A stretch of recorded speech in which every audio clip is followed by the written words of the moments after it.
Hello, everyone. Welcome to the Multifamily Investor Nation webinar. I'm your host today, Whitney Elkins-Hutten. I'm the Director of Investor Education here at PassiveInvesting.com, and I am excited to be talking to you today to help you 10x your content. I'm going to show you my Spiderweb system on how to build your brand and attract investors. So I am going to be sharing with you step by step how I think through not only developing content, but how do we repurpose it? And, you may be sitting here going, wow, Whitney, I've seen this webinar before. No, you haven't, because I've threaded in a lot of my favorite AI tools to help you work even more efficiently. So stay tuned. All right. So you're probably here because you're feeling the hustle, but you're not getting the results. Okay, so you're hosting webinars, you're doing meetups, you're posting on social, you maybe even launched a podcast, but you're just hustling every which way. And you're just like, wow, I'm spending all this time, but I'm not getting the leads that I want. I'm not getting the conversions into my system. I'm not getting the conversion into investment. And most people would think that they have a content problem. They go back and they look at the content they're putting on their podcasts, the content that they're, offering for their webinars. And more than likely, it's not a content problem. It's actually a systems problem. So again, today I'm going to pull back the curtain on how I take one webinar and have a system in place to split it into potentially over 156 pieces of content. Yes, you heard that right. And so this system is going to help you do the heavy lift once and be able to repurpose that to build trust, attract investors, and save yourself tons of hours. Now, if you don't know me, if this is the first time you and I are meeting, a little bit about me. I have been investing in real estate since 2002. I've scaled over 800 million in active real estate holdings. Yes, that's real estate that I own personally, that I have partnered in as a general partner. I've done residential, I've done express car washes, I've done self-storage units. I've flipped over 500 million in real estate. So yeah, I am still learning like you. I am still learning. I am still leveling up my skills. But as my role of Director of Investor Education here at PassiveInvesting.com, as well as what I've done in my own personal business, these are the things that I want to show you how to do to make your business not only scale faster, but actually you enjoy what you do. That way you can work within your passion because it's really about you, who you are. That's what attracts people to you. Okay, and so let's leverage that. Now, if you want to learn more about my investing journey and how I got to where I am today, you can make sure to check out my book, Money for Tomorrow, How to Build and Protect Generational Wealth. You can snag that on Bigger Pockets or on Amazon. Okay, so we already talked about what our problem is today. Okay, you are developing content and not seeing the results that you want. You may be thinking, ooh, I need to have a better SEO for my content. I need to, be more divisive. I need to, create more of an opinion. I need to attract people that way. No, what we need, let's start first with the system and then we can level up the content. So what we're going to do today is move you from having a scattered content strategy to being very strategic and authoritative. Okay, so we're going to learn the Spiderweb system. This is a system that I have crafted over several years to 3x my investor list, okay, as well as 19x the investor capacity of that list at the same time. And again, taking one content idea, being able to spin it off to 156 pieces of content. Okay, now we're going to supercharge that by layering on some AI tools to do things faster and to leverage what we've already developed. Okay, so you are going to walk away from today's session with understanding how to develop that one piece of cornerstone content, leverage AI, and not to replace you, but to enhance you. And that is a very important distinction. Okay, now I'm going to show you where most people are failing in their content when they use AI. You can spot AI from a distance. I'm going to show you how you can maintain control. and then how we're going to repurpose that. Okay, so again, this is one part, the spider web content part is one part of a five-step system. When you are scaling your brand and authority, uh, in your content-driven part of your business, your marketing part of your business. Okay, so step number one is creating that great content, making sure you can spiderweb it. Okay, that's going to get the top of the funnel, the leads. Then you have to be able to convert them with some sort of lead magnet. Okay, meaning you're taking that awareness and moving them into some sort of initially qualified prospect. Okay, that person's raising the hand, going saying, hey, I actually want to talk to you. I want to learn more. The third part of the system is the get to know you stage. This is where you're actually getting on the phone call with that potential investor, building a relationship and qualifying them further. And then the fourth step is after you determine you guys are both mutually a good fit, let's date. Okay, let's onboard them into their system and let's date. Let's get to know each other even deeper. That way, when you do have a deal to put in front of them, they're ready to invest. And then we're going to continue to nurture them. Okay, either nurture them to be able to be ready to invest, or nurture them to reinvest with you. Okay, so as you can see, the content spiderweb part is just one part of a five-step system. So I want to make sure that you understand that the content is not going to get you the investor. It's just going to get you the eyeballs. All right. So let's focus on building this top part of the funnel. Okay, it's really a flywheel. Okay, so let's start off.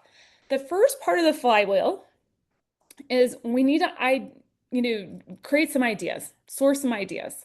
Now, we can think of them ourselves for sure, but remember, we need to think about those questions our potential investors are asking for where we were like years ago. Okay, so don't think about what you would ask yourself today. Okay, that might be a small sliver of your database, but think backwards when you were new to passive investing, or learning how to scale your passive investments, or learning how to be a general partner. What were the questions that you were asking? Okay, think back there. Now, if you want to get an idea of what investors are asking today, especially if you don't have your own list already, is go to investor forums like Bigger Pockets, Passive Pockets, stuff like that. Ask your team, your investor relations team, what are the questions our investors are asking?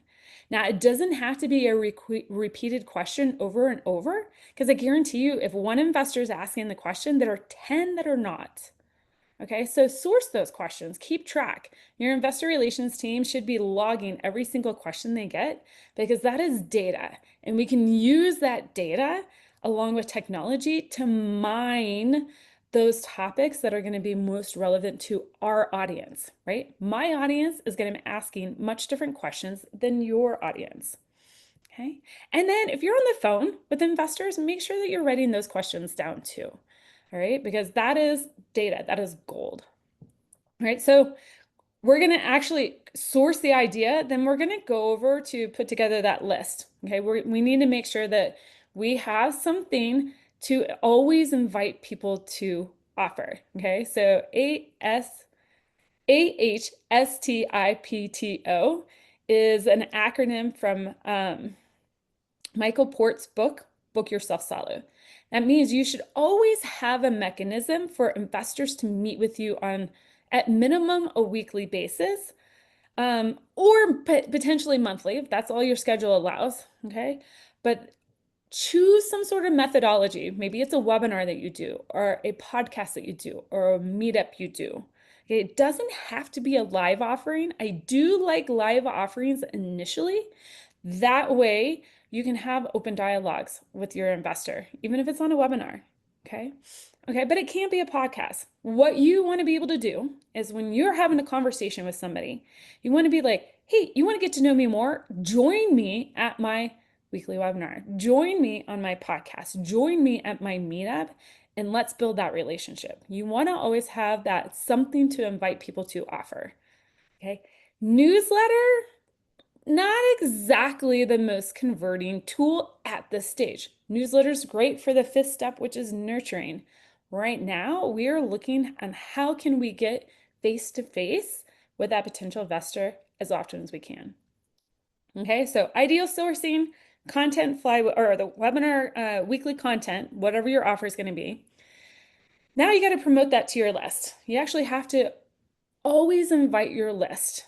So every week, whatever your content is, topic is, you're going to promote it to your list. You're going to constantly invite them, and you're going to promote it on social media channels. Now, this is usually where I get some pushback. A lot of investors or operators will be like, wow, not all of my investors want to hear from me weekly. They might unsubscribe. I'm nervous about that. I fought so hard to get that investor on my list. I don't want to risk the unsubscribe. Great. Divide your list to make sure that that investor has the opportunity to unsubscribe to your weekly content. But here's the thing, if your weekly content is so valuable, they won't unsubscribe. Okay. All right. And then, of course, we got our content, we got our offering, we're going to promote it. Okay. Now we're going to record it. We're going to host that weekly content, whatever it is, and we're going to record it. Now, initially, I like the live events. Okay. Webinars. That's what I love. It allows me to join from wherever I am. It allows my investor to enjoy, for them to join wherever they are in their day. They can be in the car, running the kids around. They can be on their lunch break in between meetings, right? They can join. But you want to make sure that whatever you're doing, whether it's webinar, in person, you're creating energy. Okay. It's like hosting a party. You should be a little tired when you get off that webinar. So again, you want to be animated. Trust me, I'm drinking my green tea here to stay animated for you, creating that energy because we want to make sure it's engaging. All right. Now we have our ideas and we're going to dive really deep into that part here in a second. But as we round out our flywheel, we hosted the event, we promoted it, we recorded it. Don't sit on that. Make sure this is another opportunity to redistribute that content to the list. Why? Especially if you're doing a webinar or a podcast, there are people that can't attend live. They want to see the recording. Or maybe they even attended live and they're like, oh, what you just said was gold. Is this being recorded? Absolutely. This gives you another touch with that investor. So we have the standing invitation for the weekly content.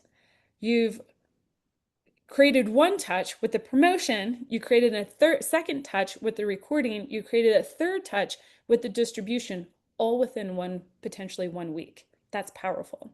Okay, and then don't forget to put it on your social medias as well. Now, a lot of people like to live stream their weekly content, especially if they're doing webinars. That's cool, you can do that. Some people like to make it all pretty and then stream it out, that's fine too. Doesn't really matter. If you want people to ask questions live, then, live streaming, if you're comfortable, might be slightly more advantageous. All right, and then we get to the other part of the content cycle, which is don't let that gold that you just recorded go to waste. We can take that and we can repurpose the heck out of that. And I'm going to show you how. Okay, so that's the flywheel. All right, let's get more into the actual structuring of that piece of content, right? Remember, we want that content to be so wowful that your investor shows up. And not only shows up once, but you're going to have a small group of people, maybe 15 to 20% of your list that shows up regularly on a weekly basis. And then you're going to have, probably another like 40, 50% of your list that are going to digest as things are interesting for them. Okay. And then you're going to have like probably another 15 to 20% of your list that it just never engages. That's totally fine. We're structuring the content for that 60 to 80% of your list that are going to either get engaged all the time or as they need information. All right. So when we're repurposing the content, okay, we have a couple flows here that we want to work.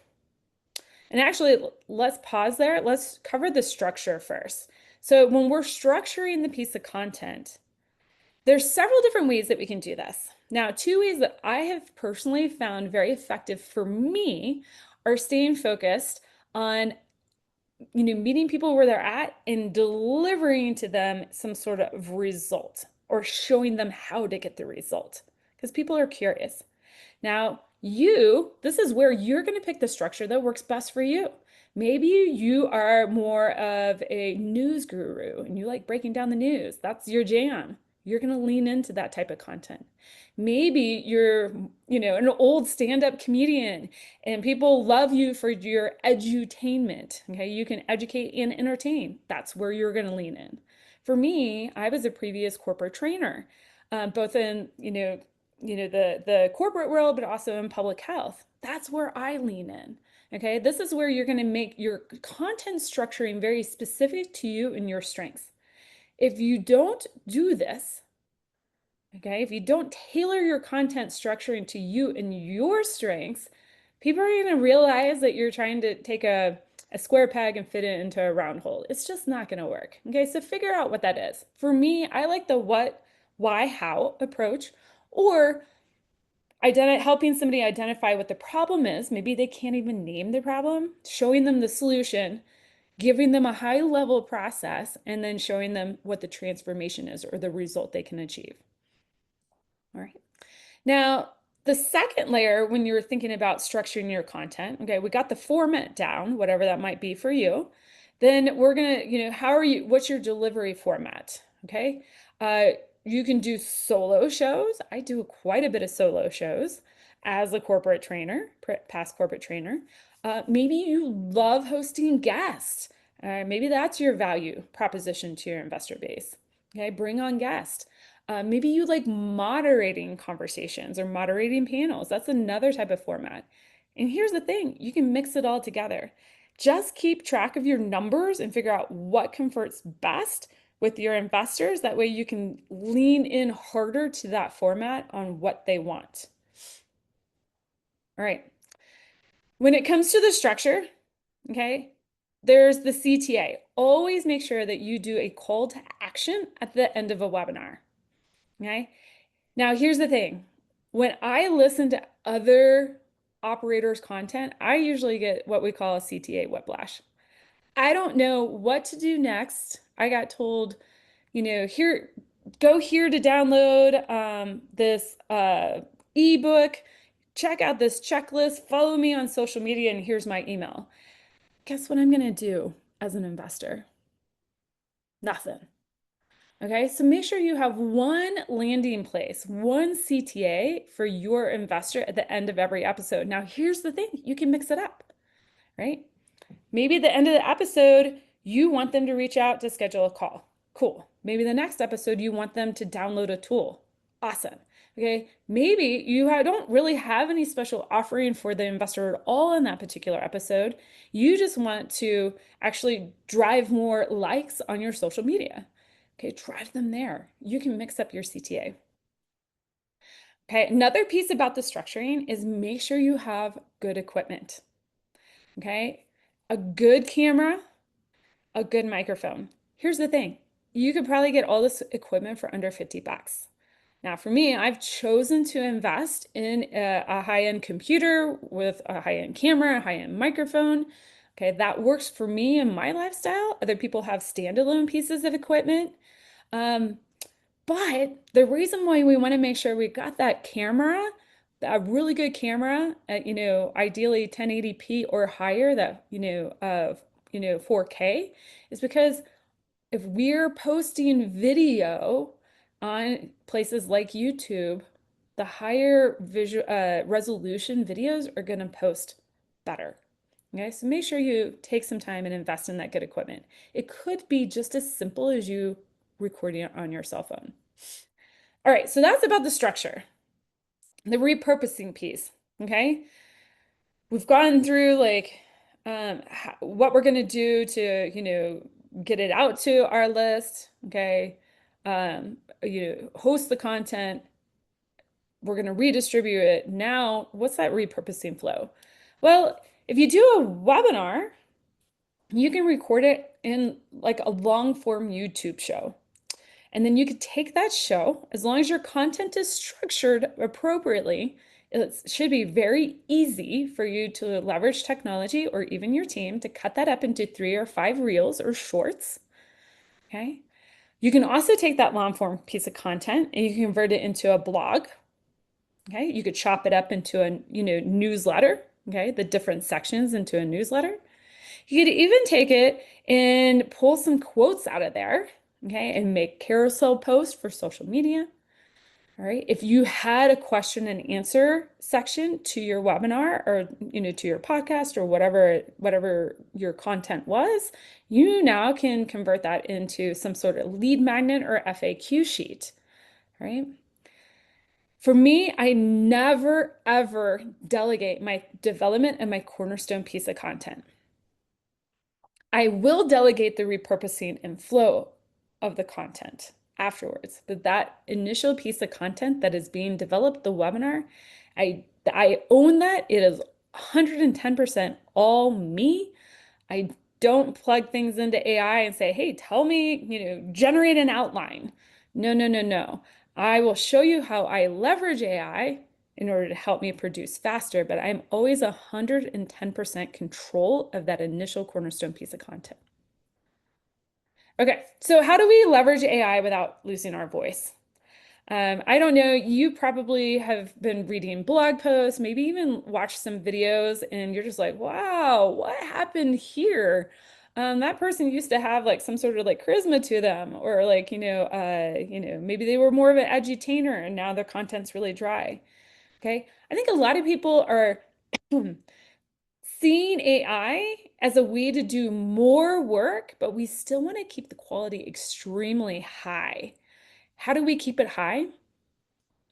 The content, the quality has to come from us. So this is how I have decided to use AI into my content development pieces, and keep the content extremely high. So one, you can train ChatGPT, or, I know a lot of people like Claude. It doesn't really matter. And by the time you listen to this webinar, maybe there's a new AI, kind of Swiss Army knife type tool out there. It doesn't really matter. Choose one that you like and you train it to your voice. Okay, make it your indispensable partner for brainstorming topics, doing deep research, helping you outline. All right, put them in a position where they become your strategic co-pilot. How do I do this? I always make sure that AI is asking me what I want to see in the webinar. Okay, ask me questions one at a time to clarify for clarity and context before you create the outline. That is in my prompt. Okay. Okay. Now, once we dial in that cornerstone, outline, you might take it a step further. You might want to, flesh out speakers notes. You might want to, have it draft the actual slides. It doesn't really matter where you go with it on that. It's whatever you're comfortable with delivering from. But another piece of AI that I love using these days is to take my content outline and put it into Gamma app. Okay, that can help make my transition from doing my outlines to creating the decks, beautiful decks, very, very quickly and easily. That does cost, but for me, it's a no-brainer. Another tool I've played around with is Napkin AI, okay? Especially if I have a process that I want to take people through and I want to make it an infographic. That is another tool. Currently, right now, it's free, but that can help you generate, visual frameworks. You can also layer on your brand. Now, once I record the piece of content, you can use tools like Riverside or Disrupt in order to upload your content. You can even record directly into there, but you can use those type of tools to help you chop up and create those, different, reels. You can use it for editing. Okay, that, can help you segment your content, edit your content very quickly. You can also, if you want to create audio scripts, you can use a tool like Gasp in order to create those audio scripts. There's a myriad of tools out there. Just pick one set of tools and don't bounce around. Okay, lean into them for a period of time, get to know them, get to leverage them before you move on to a different tool. Keep in mind that AI is going to help you accelerate clarity, not creativity. That creativity has to come for you. All right, so as we kind of wrap up, these are some of the overcoming the blockers that a lot of people, express to me after I give a webinar like this. That's fantastic, Whitney. I would love to do a weekly piece of content, but I just don't know what to say. Okay? Here's the thing. Investors are coming to you to place their funds with you. So they want to know who you are. They want to know your perspective and your opinion. So you can start with your perspective. What do you think is going on in the market? How do you, invest? What is your opinion about what's happening in the news? Okay. So perspective, opinion, or the combination of the two. That's really powerful. Now, if you want to kind of get the actual C topic to give your perspective on what the question is, again, remember, go to the forums, look at the headlines, answer these questions. Even though the investor may not be raising their hand and saying, hey, Whitney, I saw that the Fed did not lower interest rates last week at the end of July 2025. There are tons of investors out there that are going, what in the heck is going on? Give your perspective, give your opinion. Now, this is something I also hear as a barrier. I would love to host a weekly webinar or event, but I have a face made for radio. That's fine. If you're not comfortable being on camera visually, okay, start with slides, start with a podcast, start with the audio, okay? Make sure that you're repurposing the voice notes into scripts for people, blog posts, okay? Use what you can, what you're comfortable with. As you get more comfortable with speaking and how you speak, again, I am not a polished speaker, guys. I understand that. You eventually turn the camera on, okay? Because people want to interact with you, but start with wherever you're comfortable, okay? That's it. The last kind of barrier that I get is I don't have time. Again, you don't need time, you need a system. I'm asking you to develop one piece of cornerstone content a week. You can even batch that development, take one day and develop all 4 cornerstone pieces of content for the entire month, okay? And then deliver it weekly, okay? You work out the system. That is what you need. All right, guys.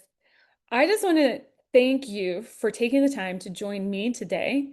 We have covered how to develop that powerful cornerstone content piece, what's going to resonate with the investors. We've showed you how you can take one piece of content and you yourself or your team repurpose that into dozens of touch points, for your investor base. Or you can leverage AI as your co-pilot to amplify not only the different touch points, creating things faster after you develop the cornerstone piece, but to help amplify your expertise. Again, you don't need more content, you just need a system to repurpose that one piece of content. You have my contact information here. If you want to book a strategy call and understand what we do here at passiveinvesting.com, how we help our investors, you can reach out to me at passiveinvestingwithwhitney.com. All right, guys, thank you so much for joining me today. We will see you next month.